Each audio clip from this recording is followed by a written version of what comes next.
Big Boss Kannada season 12ರಲ್ಲಿ ಸ್ಪರ್ಧಿಯಾಗಿ ಕಾಲಿಟ್ಟಿರುವ ನಿರೂಪಕಿ ಜಾಹ್ನವಿ ಸ್ಪರ್ಧಿಗಳ ಜೊತೆ ಮಾತನಾಡುವಾಗ ತನ್ನ ಮಾಜಿ ಪತಿ ಕಾರ್ತಿಕ್ನೊಂದಿಗಿನ ಡಿವೋರ್ಸ್ ಕುರಿತು ಮಾತನಾಡಿದ್ರು.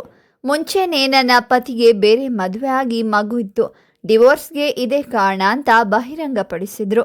ಇದೀಗ ಕಾರ್ತಿಕ್ ಮತ್ತು ಅವರ ಎರಡನೇ ಪತ್ನಿ ಈ ವಿವಾದಕ್ಕೆ ಮಧ್ಯ ಪ್ರವೇಶಿಸಿ ಜಾಹ್ನವಿಯ ಆರೋಪಗಳೆಲ್ಲ ಶುದ್ಧ ಸುಳ್ಳು ಅಂದಿದ್ದಾರೆ.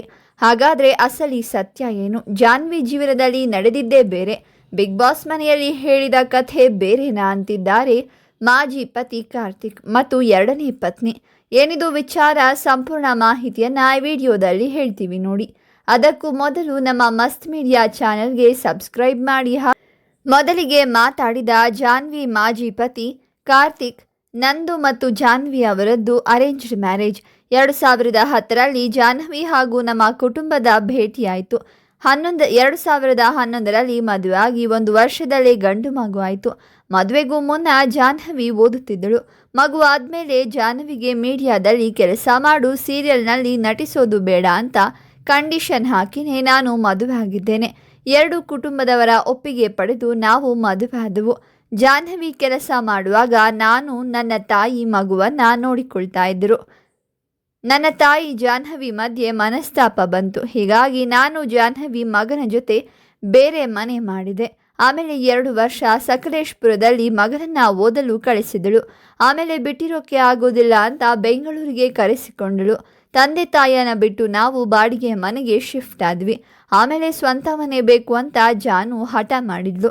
ತಕ್ಷಣ ಸ್ವಂತ ಮನೆ ಆಗಬೇಕು ಅಂತ ಹಠ ಮಾಡಿದಾಗ ಅಪಾರ್ಟ್ಮೆಂಟನ್ನು ತಗೊಂಡೆವು. ಆಗ ನನಗೆ ಕೆಲಸ ಇರಲಿಲ್ಲ, ಉದ್ಯಮ ಕೂಡ ನಷ್ಟ ಆಯಿತು.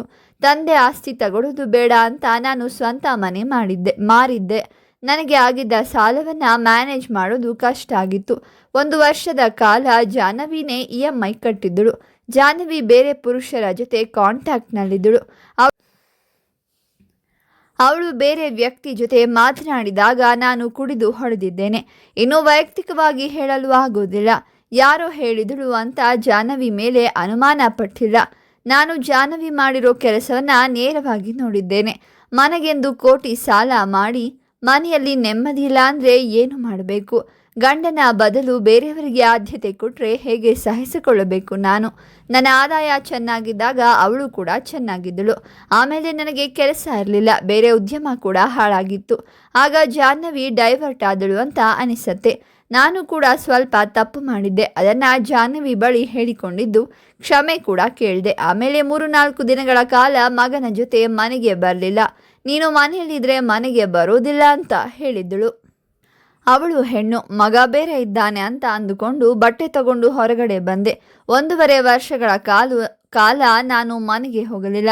ತುಂಬ ಜನರು ಮಾತನಾಡಿದ್ರು ಕೂಡ ಅವಳು ಯಾವುದಕ್ಕೂ ಒಪ್ಪಲಿಲ್ಲ. ನನ್ನ ಜೊತೆ ಸಂಸಾರ ಮಾಡಲು ಒಪ್ಪಲಿಲ್ಲ. ಜಾಹ್ನವಿಗೆ ಅಪಾರ್ಟ್ಮೆಂಟ್ ಬೇಕಿತ್ತು, ಡಿವೋರ್ಸ್ ಬೇಕಿತ್ತು ಅಷ್ಟೇ.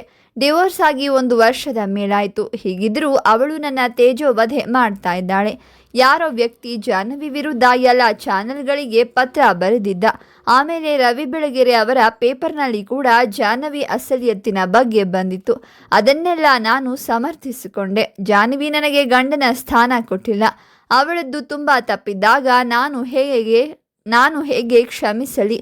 ಹೆಂಡತಿ ಅಂತ ಹೇಗೆ ಒಪ್ಪಿಕೊಳ್ಳಲಿ? ನಾನು ತಪ್ಪು ಮಾಡಿದ್ದೀನಿ ಅಂತ ಒಪ್ಪಿಕೊಳ್ತೀನಿ.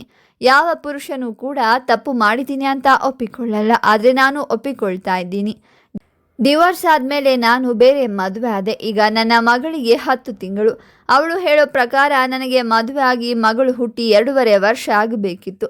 ಆದರೆ ನನ್ನ ಮಗಳಿಗೆ ಈಗ 10 ತಿಂಗಳು. ನನ್ನ ಮದುವೆಗೆ ಬಾ ಅಂತ ಜಾಹ್ನವಿಗೆ ಕರೆದಿಲ್ಲ. ಹೇಗೆ ನನ್ನ ಮದುವೆಯಾಗಿ 2 ವರ್ಷ ಆಗಿದೆ ಅಂತ ಹೇಳ್ತಾಳೆ. ಈಗ ಜಾಹ್ನವಿ ಯಾವುದಾದ್ರೂ ವಿಷಯಕ್ಕೆ ಮೆಸೇಜ್ ಮಾಡ್ತಾಳೆ, ಆದರೆ ನಾನು ರಿಯಾಕ್ಟ್ ಮಾಡಲಿಲ್ಲ. ನನ್ನ ತಾಯಿ ಕೂಡ ಮಗನನ್ನು ಕಳಿಸು ಅಂತ ಹೇಳಿದಾಗಲೂ ಕೂಡ ಕಳಿಸಲಿಲ್ಲ. ನನ್ನ ತಂದೆ ಮೊಮ್ಮಗನನ್ನು ನೋಡಬೇಕು ಅಂತ ಅಪಾರ್ಟ್ಮೆಂಟ್ಗೆ ಹೋದಾಗಲೂ ಕೂಡ 1 ಲೋಟ ನೀರು ಕೂಡ ಕೊಟ್ಟು ಕಳಿಸಲಿಲ್ಲ. ಇನ್ನು ಡೀಟೇಲ್ ಆಗಿ ಹೇಳಬೇಕು ಅಂದರೆ, ಆರಂಭದಲ್ಲಿ ಜಾಹ್ನವಿಗೆ 25,000 ರೂಪಾಯಿ ಸಂಬಳ ಆಯಿತು. ನಾನು ನೋಡಿದಾಗ ಅವಳಿಗೆ ತಿಂಗಳಿಗೆ 60,000 ರೂಪಾಯಿ ಬಂದಿದ್ದು ನೋಡಿದೆ. ಇಷ್ಟು ಸಂಬಳ ಇಟ್ಟುಕೊಂಡು ಅವಳು ಹೇಗೆ ಅಪಾರ್ಟ್ಮೆಂಟ್ ಖರೀದಿ ಮಾಡ್ತಾಳೆ? ಅಪಾರ್ಟ್ಮೆಂಟ್ಗೆ 1 ಕೋಟಿ ರೂಪಾಯಿ ಹೇಗೆ ಬಂತು? ಹೇಗೆ ಕೊಟ್ಟಳು? ಅವಳಿಗೆ ಅಪಾರ್ಟ್ಮೆಂಟ್ನ ಡೌನ್ ಪೇಮೆಂಟ್ EMI ಎಷ್ಟು ಅನ್ನೋದು ನನಗೆ ಗೊತ್ತಿಲ್ಲ. ನನ್ನ ತಾಯಿಗೆ ವಯಸ್ಸಾಗಿದೆ, ನನಗೂ ಹೆಂಡತಿ ಇದ್ದಾಳೆ, ಮಗು ಇದೆ. ಜಾನ್ವಿ ರೀತಿ ಹೇಳಿಕೆ ಕೊಡೋದ್ರಿಂದ ಕುಟುಂಬದಲ್ಲಿ ಸಮಸ್ಯೆ ಆಗ್ತಿದೆ. ಜಾಹ್ನವಿ ಬೆಳೆಯಲಿ, ಆದರೆ ನನ್ನ ವಿರುದ್ಧ ಮಾತನಾಡೋದು ನನಗೆ ಇಷ್ಟವಾಗ್ತಾ ಇಲ್ಲ. ಡಿವೋರ್ಸ್ ಆದಮೇಲೆ ಕಾನೂನಾತ್ಮಕವಾಗಿ ಮದುವೆ ಆಗಿದ್ದೇನೆ. ಮುಂದೆ ಈ ರೀತಿ ಮಾತನಾಡಿದರೆ ನಾನು ಕಾನೂನು ಹೋರಾಟ ಮಾಡ್ತೀನಿ. ನನ್ನ ಮಗನ ಶಿಕ್ಷಣವನ್ನ ನಾನು ನೋಡಿಕೊಳ್ತೀನಿ. ಇನ್ನೊಂದು ಕಡೆ ಕಾರ್ತಿಕ್ ಅವರ 2ನೇ ಪತ್ನಿ ಮಾತಾಡಿ, ಕಾರ್ತಿಕ್ ನನಗೆ 2 ವರ್ಷದ ಹಿಂದೆ ಪರಿಚಯವಾಗಿದ್ದು. ಜಾಹ್ನವಿ ಮತ್ತು ಕಾರ್ತಿಕ್ ನಡುವೆ ಮತ್ತೆ ಹೊಂದಾಣಿಕೆ ಆಗಲ್ಲ, ನಾವು ಡಿವೈಡ್ ಆಗಿದ್ದೇವೆ ಅನ್ನೋ ಕ್ಲಾರಿಟಿ ಕಾರ್ತಿಕ್ಗೆ ಸಿಕ್ಕಾಗ ಅವರು ನನಗೆ ಪರಿಚಯ ಆಗಿದ್ದು. ಆದರೆ ನಾವಿಬ್ರು ಚೆನ್ನಾಗಿದ್ವಿ, ಆಗಲೇ ಮದುವೆ ಆಗಿ ಮಗು ಇತ್ತು ಅಂತ ಜಾಹ್ನವಿ ಆರೋಪ ಮಾಡ್ತಿದ್ದಾರೆ. ಅದು ಶುದ್ಧ ಸುಳ್ಳು. ನಾನು ಕಾರ್ತಿಕ್ ಮದುವೆ ಆಗಿರೋದು ಇತ್ತೀಚೆಗೆ.